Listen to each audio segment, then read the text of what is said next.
اینستاگرام همین 56 باشد و این پادکست خاک بستان همیشه خوش باشد. مخلص آقای سعدی. من آزاده هستم. به پادکست خاک بستان خوش اومدین.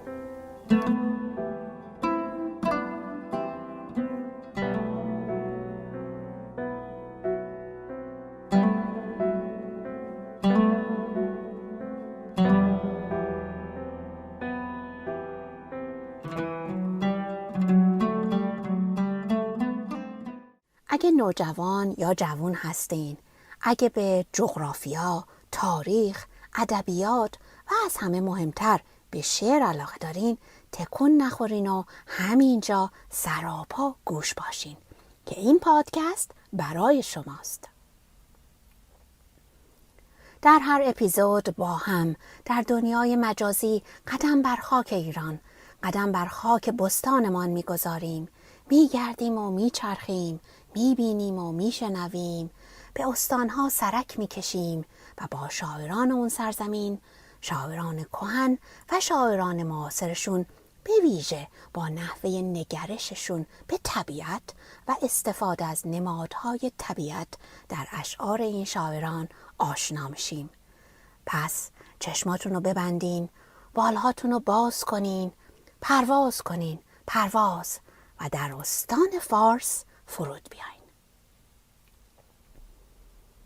استان فارس در جنوب ایران قرار داره. از نظر وسعت 4مین استان کشوره و با جمعیتی بالغ بر 5 میلیون 14مین استان پرجمعیت کشور محسوب میشه. استان فارس از شمال با اصفهان، از جنوب با بوشهر، از شرق با کرمان و از غرب با کهگیلویه و بویراحمد همسایه است. استان فارس طبق تقسیمات کشوری سال 1400 دارای 37 شهرستان است. ارسنجان، فسا، کازرون، ممسنی، جهرم و شیراز مهمترین شهرستان‌های استان فارس هستند. خوشا شیراز، خوشا شیراز و وضع بی مثالش، خداوندا نگهدار از زوالش. خوشا شیراز، شهری که در قرن 7 هجری برابر با قرن 14 میلادی من خواجه شمس الدین محمد در اون به دنیا آمدم. اون موقع ها زندگی نامه نویسی مرسوم نبود. فیلم و عکس و ویدیو و موبایلم که نبود. پس چیز زیادی از دوران کودکیم یادم نیست. فقط اینکه پدرمو خیلی زود از دست دادم و مامان دست تنها منو بزرگ کرد.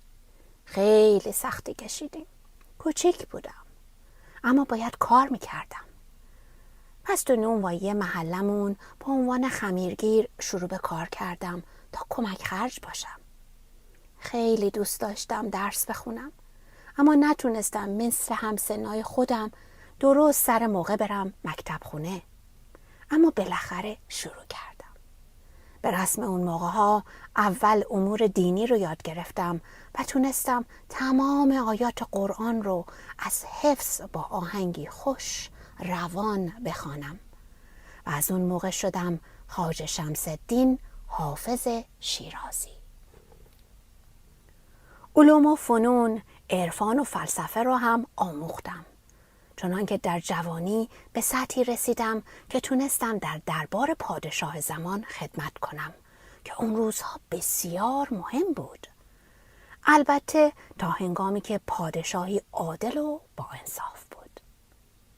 در 21 سالگی عاشق شدم. از صدای سخن عشق ندیدم خوشتر یادگاری که در این گنبد دوار بماند. این همه شهد و شکر که از سخنم میریزد، اجر صبری است که از آن شاخ نباتم دادند. و شاخ نبات خانوم باعث شد که شهد و شکر و نماد پردازی که مرتبه اعلای خلاقیت ادبی است از وجودم فوران کنه. به ویژه با استفاده از نماد پردازی طبیعت کلی حرفامو به زیبایی و دلانگیزی به زبان شعر گفتم که خیلی هاش در کتاب غزلیاتم اومده. مرا در خانه سروی هست که اندر سایه قدش فراغ از سرو بستانی و شمشاد چمن دارم.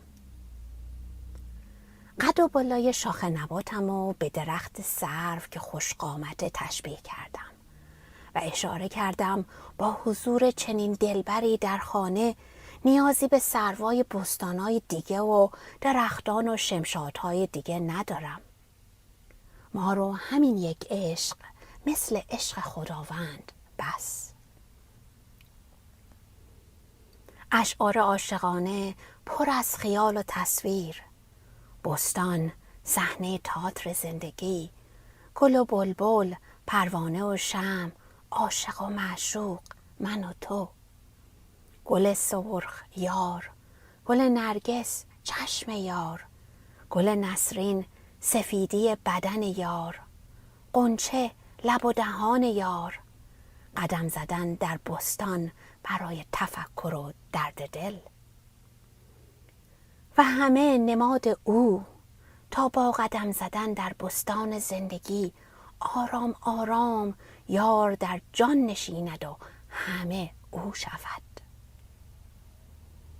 چگونه میتوان بی عشق او به چنان درجه‌ای رسید که آقای گوته، فیلسوف آلمانی که با شعرهای من از طریق ترجمه هامر آشنا شده بود، بخواد فارسی یاد بگیره تا شعرهای منو بهتر درک کنه.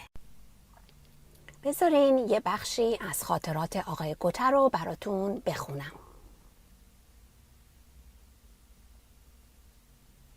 حافظ، دلم میخواد از شیوه غزل سرایی تو تقلید کنم.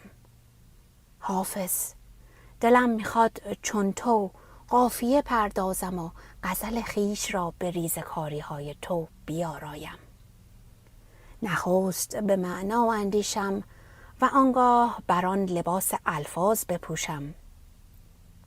دلم میخواهد شعری چون تو ای شاعر شاعران جهان سروده باشم. حافظ، نه یه حافظ جونی، نه یه آقایی، آخه این چه وضعشه آقای گوته.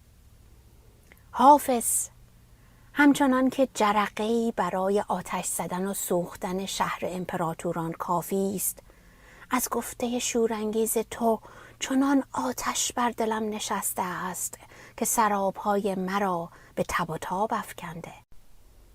گوته شیفته من بود، ایول بزن قدش فیلسوف آلمانی، حالا آقا هم نگفتی عیبی نداره.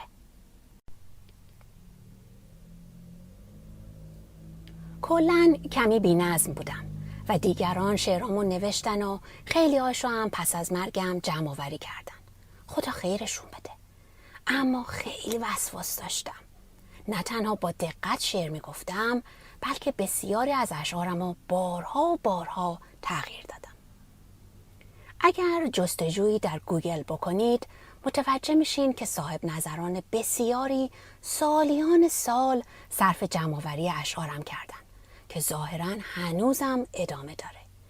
اینم به خاطر تغییراتیه که دائم روی شعرام میدادم. به نظرم کتاب حافظ به گوشش سایه که آقای هوشنگ ابتهاج زحمتشو کشیدن از نسخه های بسیار معتبر باشه.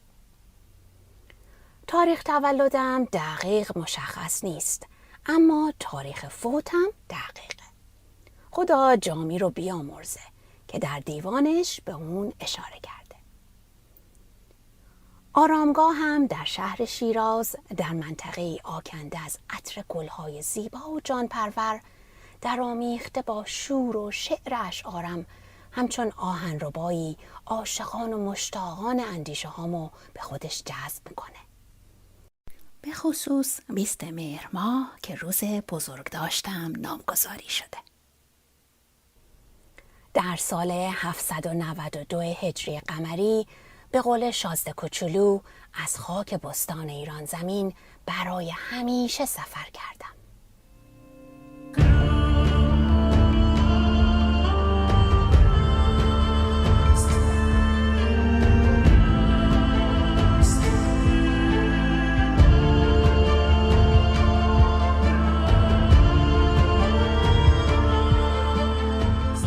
حافظ در غم و شادی، در خلوت و جمع، در موسیقی و رقص با ماست. اشعار حافظ بی زمان و بی مکانند، جامع و کاملند. هر آنچه می‌خواهید در اشعارش می‌یابید. با او حرکت می‌کنید، درکش می‌کنید و با اندیشه خود تفسیرش می‌کنید. و حداقل سالی یک بار شب یلدا با اشعارش فالی میگیرید و پاسخ نیت خود را میابید، چرا که هم آگاه بود و هم عاشق. تا پادکستی دیگر، روزگارتون خوش.